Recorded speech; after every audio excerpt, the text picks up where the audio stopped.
새해를 맞이한 여러분들에게 하나님의 은총이 가득하기를 기도드립니다.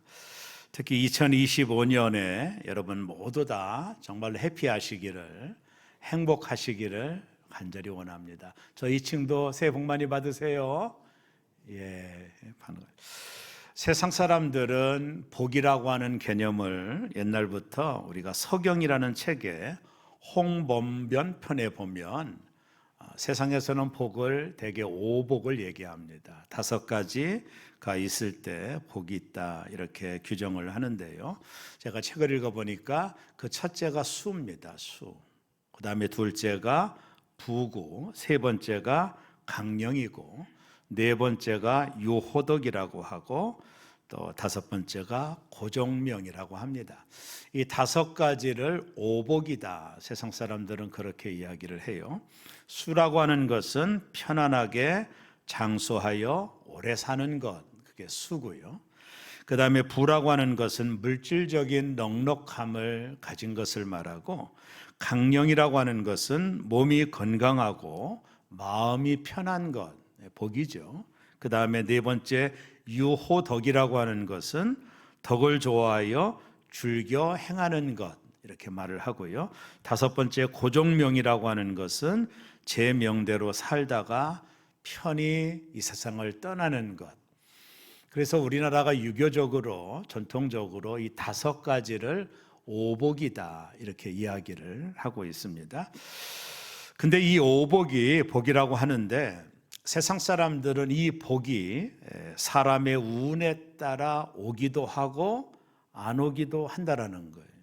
이 오복이라고 하는 것이 사람의 운에 따라 올 수도 있고 안 올 수도 있다라고 말을 합니다.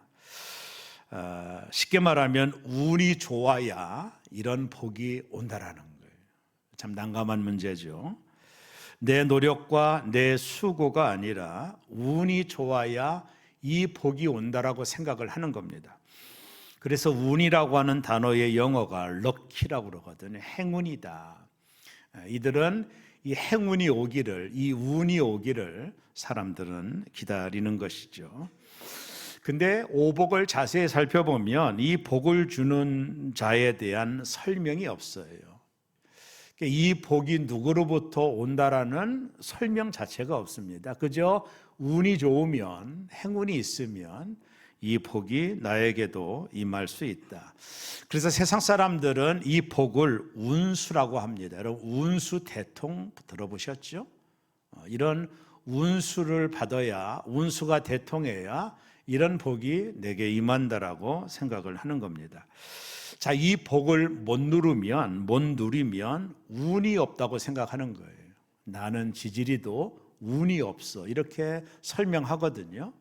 또 적극적으로 말하면 나는 재수가 없어 이렇게 말합니다. 저 사람은 운이 좋아서 저 복을 누리는데 나는 재수가 없고 운이 없어서 이 복을 누리지 못한다라고 생각을 합니다. 세상 사람들이 말하는 오복의 특징은 이 복을 주는 자가 누군지에 대한 설명이 없다라는 거예요. 이 복은 단지 운이 좋아야, 재수가 좋아야 누리는 차원으로 설명을 합니다. 여러분, 그러나 성경은 전혀 그렇지 않습니다. 이 성경 66권에 나와 있는 내용들을 읽어보면 성경은 일관되게 우리에게 복을 주시는 분이 계시다라는 거예요. 이게 명제거든요. 그러니까 세상에 말하는 오복은 그냥 운이 좋아야, 럭키해야 이 복이 임하지만은 성경이 말하는 복은 누가 주시는 분이 있다라는 것을 규정을 합니다. 창세기부터 말씀을 드려보면은요. 그래서 우리가 성경에서 말하는 복을 럭키라고 하지 않아요. 운이나 재수가 좋다라고 하지 않고 성경에서 말하는 복을 규정하기를 블레싱 이렇게 말하거든요. 블레싱이라고 하는 것은 누군가가 베풀어 주는 거죠. 그래서 성경이 말하는 축복이라고 하는 개념은 운이 좋거나 행운이 있어서 얻어지는 차원이 아니라 성경이 말하는 복은 누군가가 주는 것, 그분이 바로 하나님이시다. 그래서 성경이 말하는 복은 럭키가 아니에요. 운이 좋으면 오는 게 아니라 블레싱입니다. 누군가가 주는 분이 계신데 그분이 바로 하나님이시라는 것입니다. 창세기 1장 22절을 우리 다 같이 한번 자막을 보고 읽겠습니다. 시작. 하나님이 그들에게 복을 주시며 이르시되. 태초에 하나님이 아담과 하와를 흙으로 빚으시고 생기를 불어넣어 생명이 되게 하신 다음에 가장 먼저 한 일이 뭐냐면 그들에게, 아담 하와에게 복을 주시며 이르시되. 이 말은 상징하는 의미가 뭐냐면 사람은 복을 받아야 사는 존재로 창조된 거예요, 결국에는. 이 복이라고 하는 것이 내가 생성하는 것이라든가 내가 노력하는 것이라든가 내가 애를 쓰는 차원을 떠나서 이 복을 사람은 받아야 살 수 있도록 하나님이 우리를 창조하신 거예요. 그래서 하나님이 태초에 인간에게 복을 주시며 이르시되. 누가요? 하나님이 블레싱을 줬다라는 거예요. 아담 하와에게 하나님이 복을 주었다. 우리는 하나님의 복을 받아야 사는 존재로 창조된 거예요. 인간은 그렇게 창조된 겁니다. 이 복을 누가 주냐면 하나님이 주체가 있다라는 거예요. 우리가 유교에서 말하고 서경에서 말하는 이 오복은 주체가 없어요. 그저 운이 좋고 재수가 좋으면 내게 오는 것이지 주체가 없고 그 복을 주는 주체가 없는 거예요. 그러나 성경은 분명하게 하나님께서 그들에게 복을 주시며 라고 말하거든요. 복을 주는 주체는 하나님이시고 그 복을 받는 사람은 피조물인 인간이라는 거예요. 이것을 명료하게 말을 합니다. 성경에서 말하는 복은 운이 아니고 재수가 좋아야 얻어지는 것이 아니에요. 이 복을 주시는 분이 있다라는 것입니다. 오늘 우리가 읽은 이 시편 1편은 이 복을 받은 자의 모습이 기록되어 있는 거예요. 자, 여기서 중요한 게 뭐냐면 이 복을 받을 자가 아니라 이 복을 받은 자들의 모습을 시편 1편 1절에서 6절까지를 설명하고 있는데요. 이 성경 본문은 시편은요, 지금부터 5,000년 전에 쓰여진 책이에요. 그러니까 이 시편에 나와 있는 내용은 5,000년의 유구한 역사 속에 지금도 여전히 존재하는 진리로 내려오고 있는 겁니다. 그래서 오늘 시편에 나와 있는 이 말씀은 이미 복을 받은 자가 누리는 삶의 모습들을 기록하고 있어요.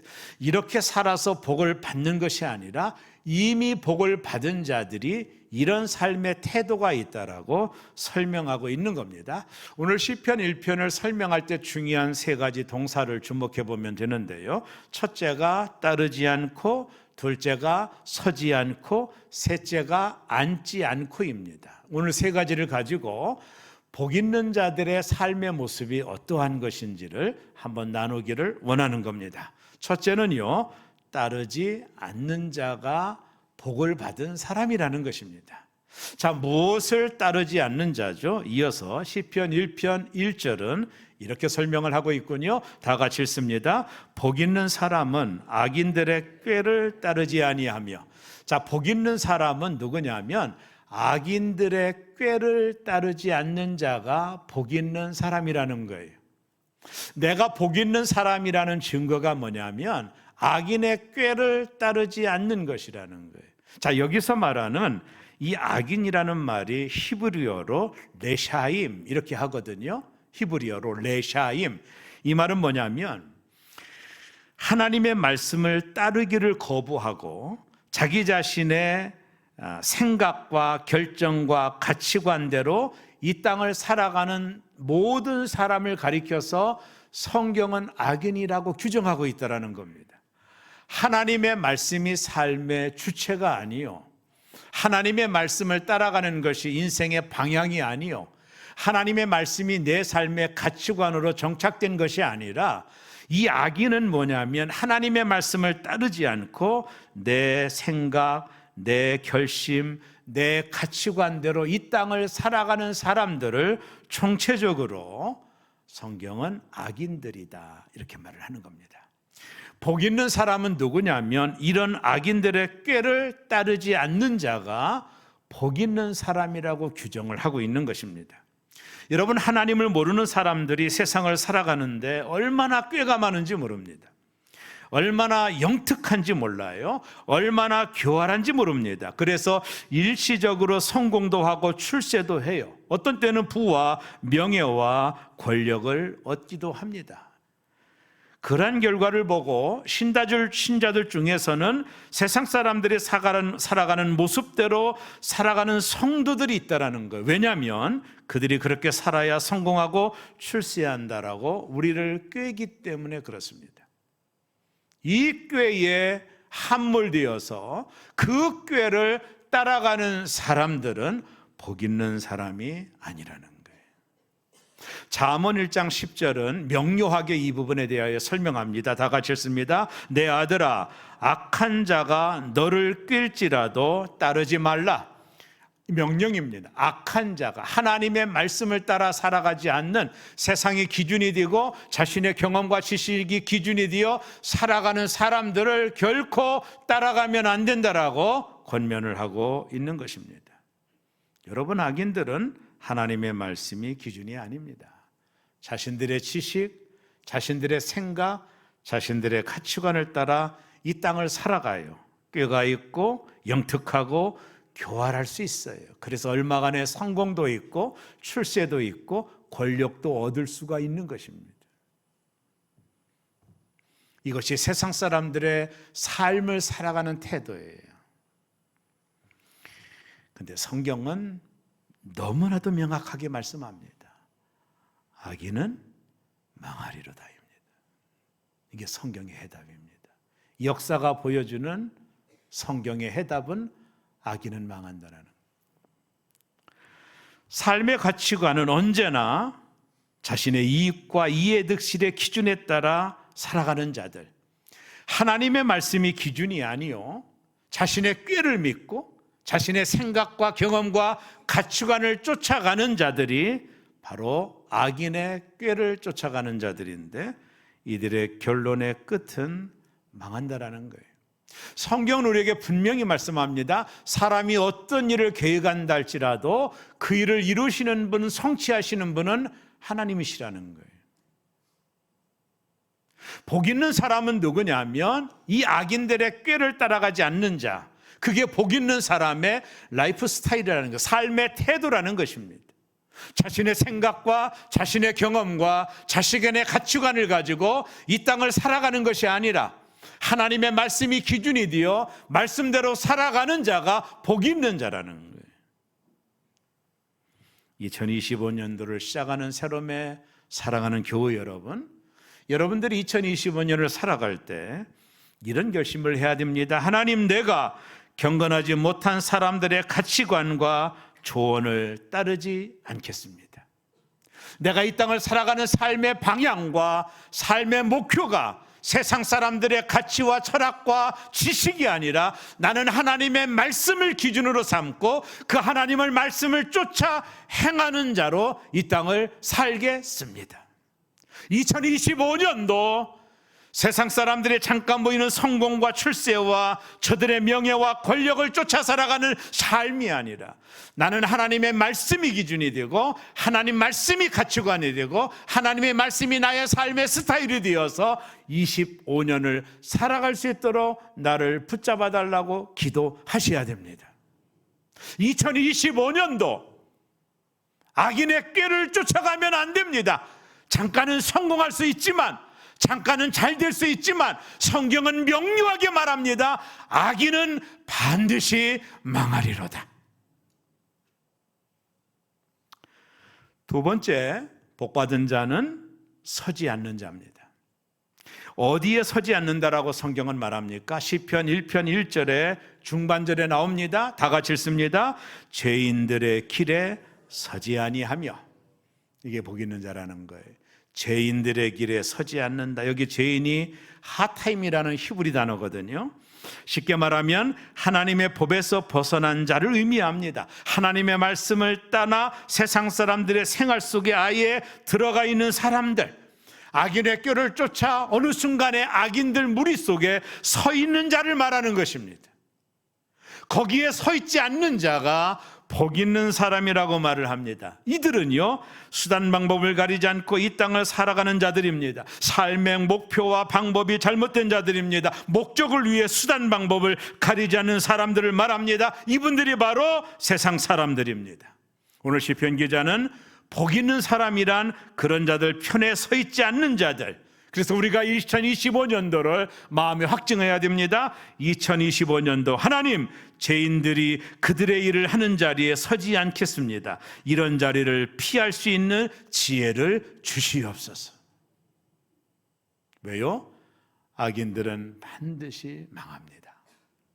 역사가 교훈하고 있습니다.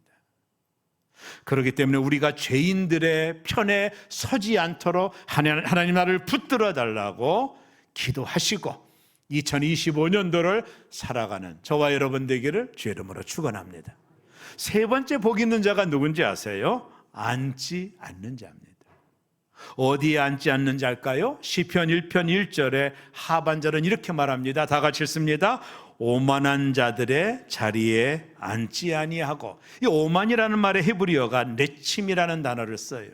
이게 뭐냐면 조롱하는 자, 비웃는 자, 하나님의 말씀대로 살아가는 자들을 조롱하고 하나님 말씀대로 순종하는 자들을 비웃는 자들, 그것이 바로 레침이요 오만한 자입니다. 여기서 앉다라는 말은 히브리어로 야샤브라는 단어를 쓰는데 눌러 있다라는 거예요. 이게 아주 중요한 겁니다. 자, 복이 없는 자, 악인들은요, 악인들의 꾀를 따라갑니다. 목적과 방향이 그쪽이고 어느 순간에 악인들 무리에 서 있습니다. 그것도 지나쳐서 악인들의 무리에 눌러 앉아 있는 자들입니다. 이 방향성을 잘 보시기를 바랍니다. 처음에는 따라갔다가 거기에 서 있다가 이제는 눌러 있는 겁니다. 이게 악인들의 특징입니다. 그 자리가 어딘지 아세요? 척박한 곳입니다. 잠깐의 물기가 있어서 열매를 맺는 것 같지만 반드시 악인들은 심겨진 그곳에서 말라 죽는 것입니다. 하나님의 말씀을 비웃고 조롱하는 것이 체질이 된 자들, 악인들입니다. 비웃는다라는 게, 내침이라는 게 그런 뜻이거든요. 하나님의 말씀을 비웃습니다.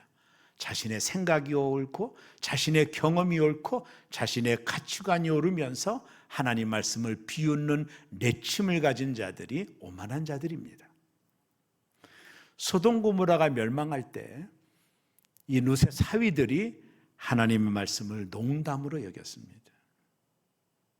그들은 그 멸망의 한복판에 다 불타 죽었어요.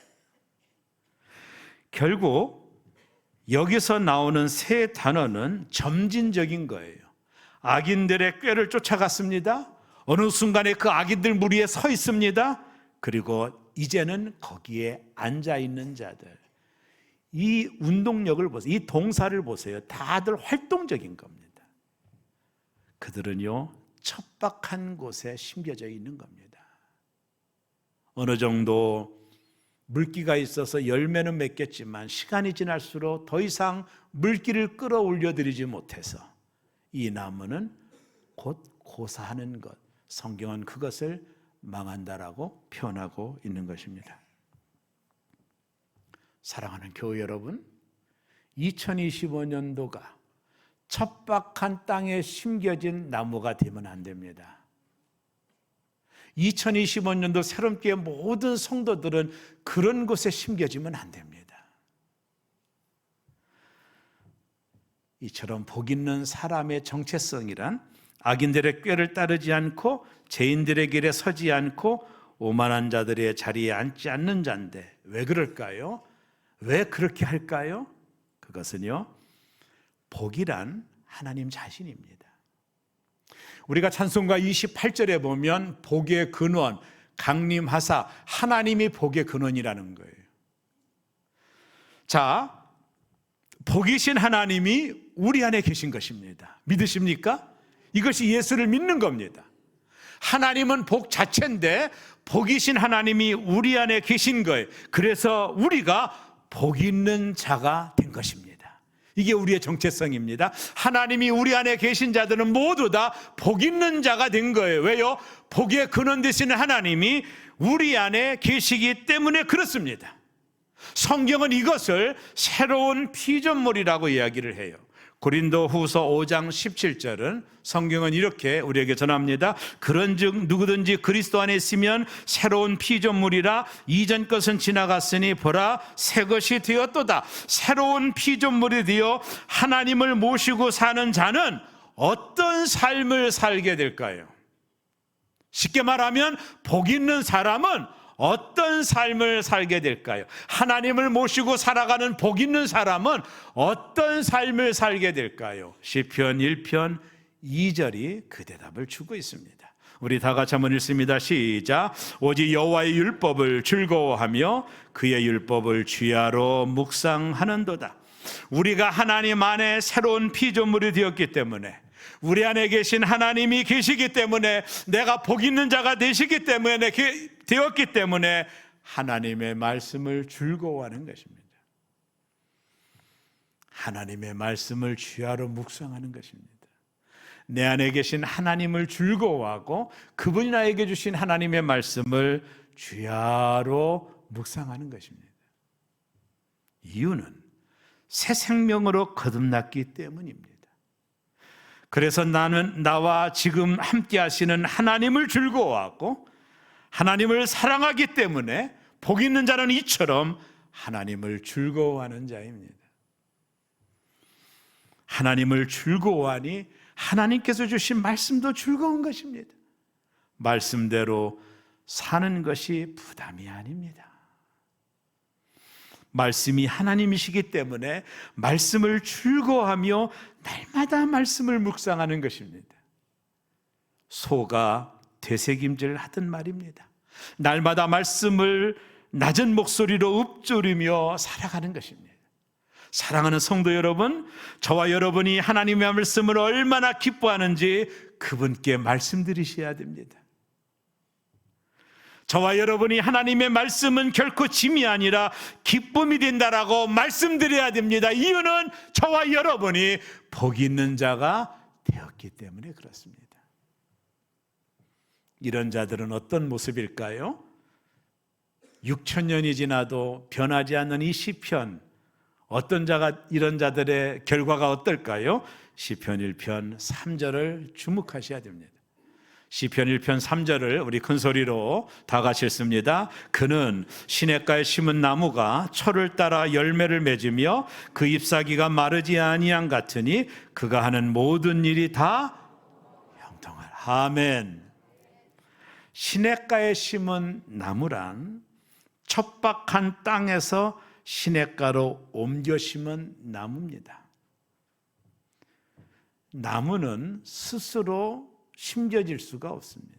그래서 심은 나무가 수동태입니다. 누군가가 거기에다가 갖다 심은 겁니다. 신명기에 보면 죄인과 의인을 나무로 비유하거든요. 죄인은 척박한 땅에 묻힌 사람들이고 의인들은 시냇가에 묻힌 나무라고 말했습니다. 심은 나무입니다. 누군가가 갖다 심은 수동태입니다. 척박한 땅에 살고 있고 시간이 지날수록 열매가 없는 우리를 하나님께서 시냇가에 갖다 심어 주신 것입니다. 이것이 새로운 피조물이 된 것입니다. 시냇가에 심은 나무는 항상 생수의 공급을 받아요.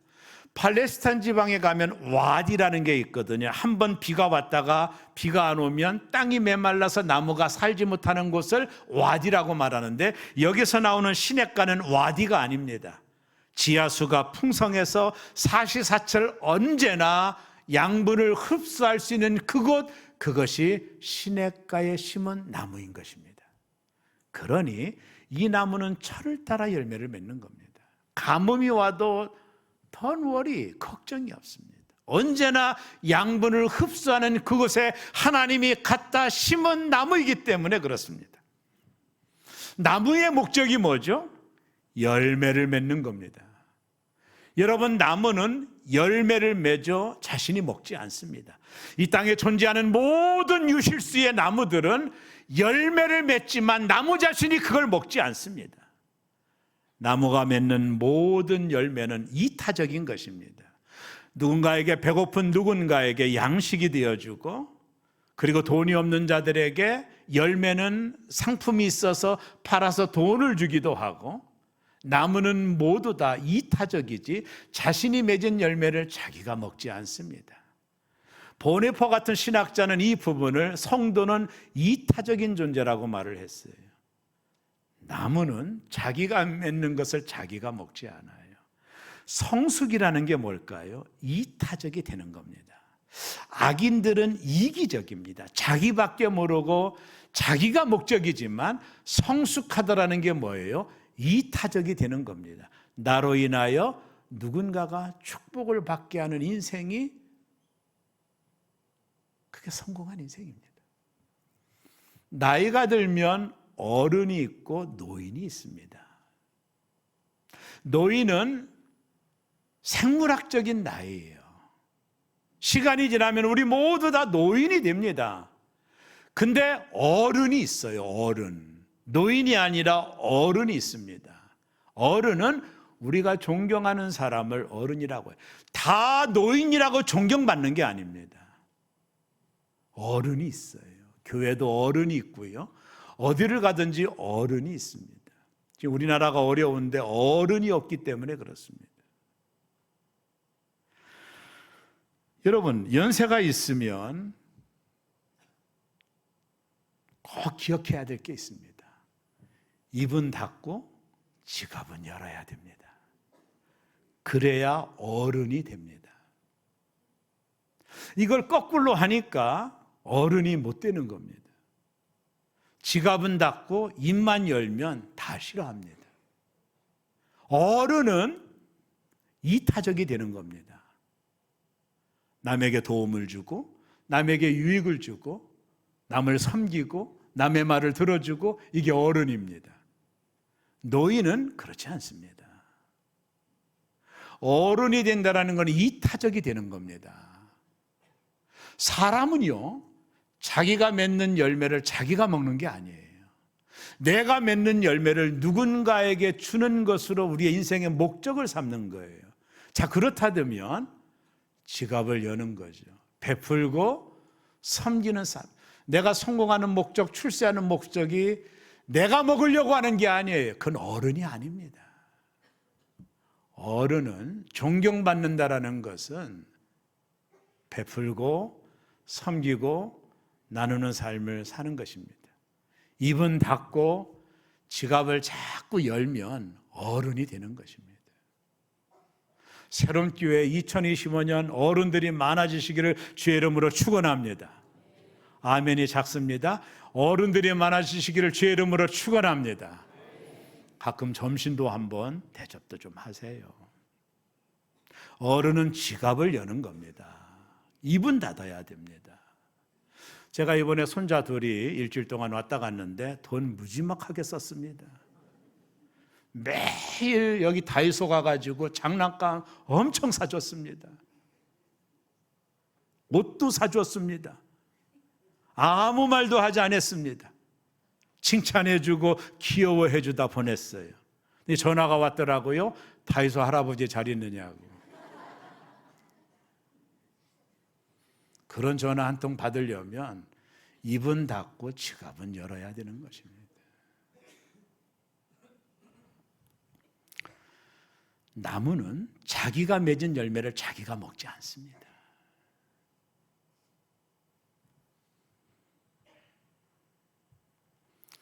여러분, 악인들은 어떨까요? 죄인의 꾀를 따라가고 죄인의 길에 서 있고 아주 거기에 오만한 자리에 앉아 있는 자들은 어떻게 될까요? 명료합니다. 시편 1편 4절입니다. 우리 다 같이 1편 4절을 읽겠습니다. 악인들은 그렇지 아니하며 바람에 나는 겨와 같도다. 바람에 나는 겨를 보셨나요? 다 흩어져 버립니다. 찾을 수가 없습니다. 척박한 곳, 열매 맺을 수 없는 곳으로 옮겨갑니다. 미래가 없는 거죠. 또 이들은 의인의 해중에 들지 못해요. 시편 1편 5절입니다. 다 같이 읽습니다. 그러므로 악인들은 심판을 견디지 못하며 죄인들이 의인들의 모임에 들지 못하리로다. 이들은 하나님의 백성의 멤버십 안에 들어올 수가 없어요. 의로운 자들의 반열에 들어올 수가 없습니다. 그리고 마지막 6절은 이렇게 말합니다. 다 같이 읽습니다. 무릇 의인들의 길은 여호와께서 인정하시나 악인들의 길은 망하리로다. 아멘. 이 땅을 살면서 중요한 것은 하나님이 인정하느냐예요. 내 인생 다 살아놓고 하나님이 인정하지 않으면 허송세월입니다. 왜요? 하나님만이 심판주이기 때문에 그렇습니다. 하나님이 인정하지 않으시면 우리가 무엇을 얻었다 할지라도 아무 가치가 없고 무의미한 것입니다. 사람들의 평가는 중요하지 않아요. 그것은 시간이 지나면 다 사라지는 것입니다. 중요한 것은 하나님이 인정해야 되는 거예요. 악인들은 결국 망합니다. 왜요? 척박한 곳으로 심어졌기 때문입니다. 2025년 한 해 복 있는 분들 되시기를 바라고, 아니, 복은 환경이 아니라 악인의 꾀를 따라가지 않고 죄인의 길에 서지 않고 오만한 자의 자리에 앉지 않는 여러분이 복 있는 사람인 것입니다. 말씀을 사모하십시오. 말씀을 즐거워하시기 바랍니다. 말씀을 취하로 묵상하시기 바랍니다. 그래서 크고 작은 일들을 행할 때마다 하나님의 말씀을 가져와야 됩니다. 이것이 복 있는 사람입니다. 2025년도 여러분이 복 있는 사람이라는 것을 하나님께 보여주시기를 바랍니다. 하나님의 말씀을 가까이 하고 그 말씀으로 무장하고 그 말씀대로 인도함을 받으십시오. 하나님은 반드시 우리 인생을 축복의 길로 인도하실 것이며 우리를 형통한 길로 인도해 주실 것입니다. 시절을 쫓아 열매를 맺게 될 것입니다. 이 은혜가 새롬의 모든 교우들에게 있기를 주의 이름으로 축원합니다. 기도하겠습니다.